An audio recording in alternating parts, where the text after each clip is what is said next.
হাজার হাজার লক্ষ লক্ষ জনতা কিন্তু চলে এসেছে বেগম খালেদা জিয়ার জানাজায় অংশগ্রহণ করার জন্য। দেখতে পাচ্ছেন বিজয় সরণি পুরোটা ব্লক হয়ে গেছে। শুধুমাত্র বিজয় সরণি নয়, গাবতলী শ্যামলী হতে আগারগা, বিজয় সরণি, ফার্মগেট, যত রাস্তা আছে সকল রাস্তায় হাজার হাজার লক্ষ লক্ষ জনতা কিন্তু রাস্তায় নেমে এসেছে শুধুমাত্র আপসীর নেত্রী দেশনেত্রী বেগম খালেদা জিয়ার জানাজায় অংশগ্রহণ করার জন্য।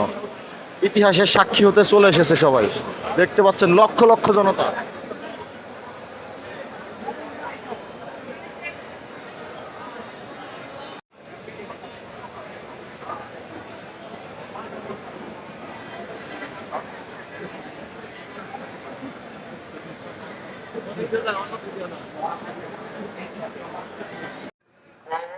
Begum Khaleda Zia, who was not only the Sudan's former Prime Minister, she is also the wife of former valiant freedom fighter, Sector Commander, General Zia Rahman.